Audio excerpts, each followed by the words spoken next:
Hello everyone, channel pharma researcher. तो आज है day 26 daily pharma MCQ dose series का। तो चलिए स्टार्ट करते हैं आज के 10 इंपॉर्टेंट एमसीक्यू क्वेश्चंस के साथ। तो पहला क्वेश्चन है, only organophosphate which is not lipid soluble is. तो ऐसा ऑर्गेनोफॉस्फेट जो कि लिपिड सोल्यूबल नहीं है वो है echothiophate. Option A is the right answer for this question. तो इकोथायोफेट जो है वो as an ocular anti hypertensive agent की तरह यूज़ किया जाता है एंड ये एक लिपिड इनसोल्युबल ऑर्गेनोफॉस्फेट है। देन बात करूँ टैबून, टेक्रिन एंड सोमन की, तो ये तीनों ही लिपिड सोल्युबल ऑर्गेनोफॉस्फेट हैं। These are the lipid soluble organophosphate and ये ब्लड ब्रेन बैरियर को क्रॉस कर लेते हैं easily. They can cross blood brain barrier, जिसकी वजह से ये नर्वस सिस्टम पे टॉक्सिक इफेक्ट जो है वो शो करते हैं। तो इस क्वेश्चन का राइट आंसर है option A, that is lipid insoluble organophosphate is ecothiophate. The next question है 2,6-dimethyl phenyl penicillin is IUPAC name of। तो 2,6-dimethyl phenyl penicillin किसका IUPAC नेम है? तो ये है मेथिसिलिन का IUPAC name. Option A is the correct answer. तो जो हमारा मेथिसिलिन है ये एक narrow spectrum beta lactam antibiotic है एंड ये यूज़ किया जाता है टू ट्रीट इन्फेक्शंस जो कि पेनिसिलिनेज प्रोड्यूसिंग स्टेफाइलोकोकस की वजह से प्रोड्यूस होती हैं।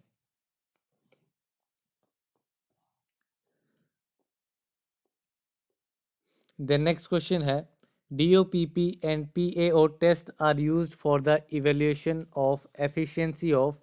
तो किसकी एफिशिएंसी, यहाँ पे डी नहीं है, एफिशिएंसी ऑफ।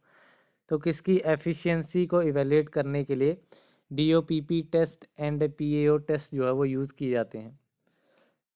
तो पहले बात करें DOPP की, तो DOPP होता है dioctyl phthalate particles and PAO होता है पॉली अल्फा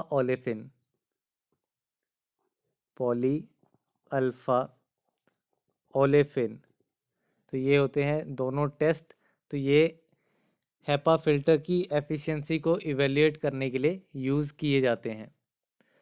एंड बात करूँ हैपा फिल्टर की, तो हैपा का जो फुल फॉर्म होता है वो होता है high efficiency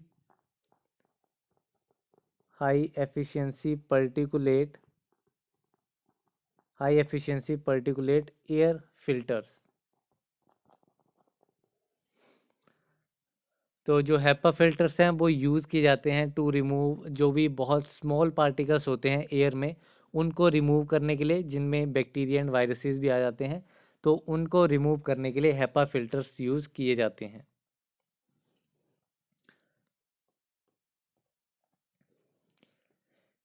then next question है which of the following drugs is an angiotensin receptor blocker. तो इनमें से कौन सा जो ड्रग है वो एंजियोटेंसिन रिसेप्टर ब्लॉकर है? तो जो लोसार्टन है ऑप्शन सी, वो एक एंजियोटेंसिन रिसेप्टर ब्लॉकर है। ऑप्शन सी इसका राइट आंसर है। एंड लोसार्टन जो है वो हाइपरटेंशन को ट्रीट करने के लिए, diabetic neuropathy and congestive heart failure, इन सारी कंडीशंस में लोसार्टन जो है वो यूज़ किया जाता है। देन बात करूँ लिसिनोप्रिल की, तो लिसिनोप्रिल एक एस इनहिबिटर है। It is a ACE inhibitor. And जो मीटोप्रोलोल एक बीटा ब्लॉकर है। It is a beta blocker. And जो एम्लोडिपिन एक कैल्शियम चैनल ब्लॉकर है। It is a calcium channel blocker.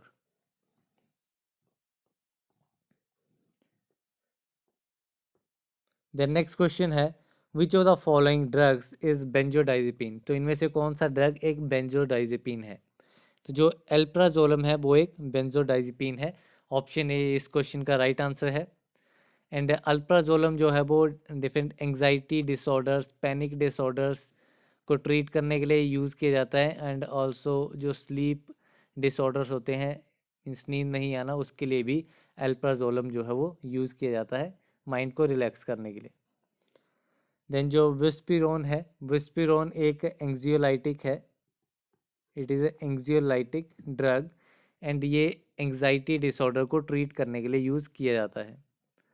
Then जो वेनलाफैक्सिन है, वेनलाफैक्सिन एक सीरोटोनिन नोरएपिनेफ्रिन रीअपटेक इनहिबिटर है, SNRI है, जो कि यूज़ किया जाता है depression, anxiety and panic disorders को ट्रीट करने के लिए। देन दुलोक्सिटिन, ये भी एक सीरोटोनिन नोरएपिनेफ्रिन रीअपटेक इनहिबिटर है एंड ये भी depression, anxiety and chronic pain को ट्रीट करने के लिए यूज़ किया जाता है। देन नेक्स्ट क्वेश्चन है, which of the following is an example of plant derived alkaloid. तो इनमें से कौन सा एक प्लांट डिराइव्ड अल्कलॉइड का एग्जांपल है? तो जो एट्रोपिन है, ऑप्शन बी इस क्वेश्चन का राइट आंसर है। एट्रोपिन एक प्लांट डिराइव्ड अल्कलॉइड है एंड एट्रोपिन जो है वो यूज़ किया जाता है as an anticholinergic, it is used as an anticholinergic drug to treat bradycardia जैसी कंडीशन को ट्रीट करने के लिए ये यूज़ किया जाता है। देन बात करूँ मेटफॉर्मिन की, तो मेटफॉर्मिन जो है वो एक ओरल एंटी डायबिटिक ड्रग है एंड हेपेरिन जो है वो एक एंटीकोगुलेंट है एंड वारफरिन भी एक एंटीकोगुलेंट है जो कि सिंपली एक सिंथेटिक डेरिवेटिव है कॉमेरिन का। एंड नेचुरल सोर्स की बात करूँ एट्रोपिन के, तो ये एट्रोपा वेलाडोना से ये ऑब्टेन होता है।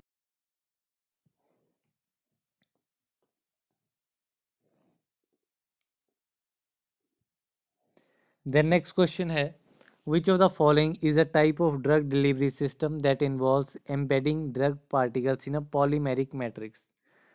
तो एक ऐसा टाइप का ड्रग डिलीवरी सिस्टम जिसमें एक पॉलीमेरिक मैट्रिक्स होती है, उसमें ड्रग पार्टिकल्स को एम्बेड किया जाता है।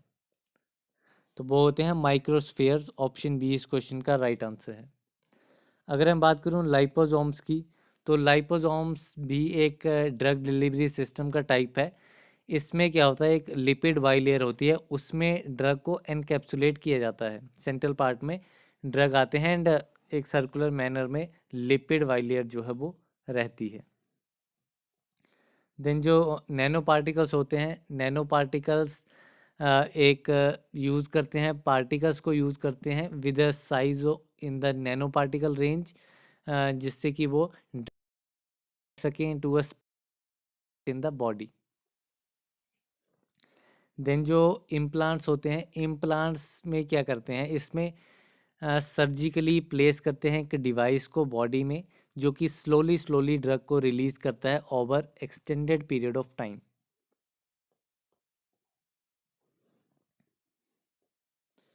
द नेक्स्ट क्वेश्चन है, which of the following factors affect drug absorption. तो इनमें से कौन सा फैक्टर जो है वो ड्रग अब्जॉर्प्शन को अफेक्ट करता है? तो जो फर्स्ट पास मेटाबॉलिज्म है वो ड्रग अब्जॉर्प्शन को डायरेक्टली अफेक्ट करता है। तो जो फर्स्ट पास मेटाबॉलिज्म है ये लीवर में अक्कर होता है, ठीक है, लीवर में होता है, लीवर एंड इंटेस्टाइन में बिफोर, जब ड्रग जो है वो हमारा सिस्टमिक सर्कुलेशन में पहुंचने से पहले जो है फर्स्ट पास मेटाबॉलिज्म होता है लीवर में। तो जब ये process means first pass metabolism हो रहा होता है, तो जो एक पोर्शन होता है ड्रग का स्मॉल पोर्शन जो है वो मेटाबोलाइज हो जाता है एंड इनएक्टिव हो जाता है, जिसकी वजह से जो एक्टिव ड्रग है हमारा उसका अमाउंट भी रिड्यूस हो जाता है एंड जो कि हमारा ब्लड स्ट्रीम में पहुंचता है। ब्लड स्ट्रीम में कंप्लीट ड्रग नहीं पहुंच पाता, कम अमाउंट में पहुंचता है, जिसकी वजह से बायो अवेलेबिलिटी भी अफेक्ट होती है। तो ऑप्शन सी इस क्वेश्चन का राइट आंसर है। बाकी half life, protein binding, volume of distribution, ये भी ड्रग अब्जॉर्प्शन को एक लिमिटेड वे में अफेक्ट करते हैं, लेकिन डायरेक्टली ड्रग अब्जॉर्प्शन को अफेक्ट नहीं करते हैं। देन नेक्स्ट क्वेश्चन है, which of the following is a potential adverse effect of long term use of corticosteroid. तो कोर्टिकोस्टेरॉइड का अगर लॉन्ग टर्म यूज़ किया जाए तो कौन सा पोटेंशियल एडवर्स इफेक्ट जो है वो हमें देखने को मिलता है? तो ओस्टियोपोरोसिस जैसी कंडीशन हमें जो है वो कॉर्टिकोस्टेरॉइड्स के लॉन्ग टर्म यूज़ पे देखने को मिलती है। अगर मैं बात करूँ कॉर्टिकोस्टेरॉइड की, तो कॉर्टिकोस्टेरॉइड जो है वो इन्फ्लामेशन को रिड्यूस करने के लिए यूज़ किए जाते हैं, एंड ऑल्सो जो डिफरेंट कंडीशंस होती हैं जैसे कि एलर्जीज़ हो गई, अस्थमा हो गया, या कुछ ऑटो इम्यून डिसऑर्डर्स हो गए, तो उनको ट्रीट करने के लिए भी कॉर्टिकोस्टेरॉइड्स का यूज़ किया जाता है। देन इसका एक मेजर साइड इफ़ेक्ट है, एडवर्स इफ़ेक्ट है ऑस्टियोपोरोसिस। तो ऑस्टियोपोरोसिस क्या होता है? तो ये कंडीशन है जिसमें जो हमारी बोन्स हैं वो वीक हो जाती हैं, जिसकी वजह से फ्रैक्चर का रिस्क जो है वो बढ़ जाता है। एंड इसी के अगर कॉर्टिकोस्टेरॉइड के अदर एडवर्स इफ़ेक्ट के बारे में बात करें, तो उसमें वेट गेन आ जाता है, hypertension, diabetes and Cushing syndrome जो है वो ये भी देखने को मिलता है, कशिंग सिंड्रोम।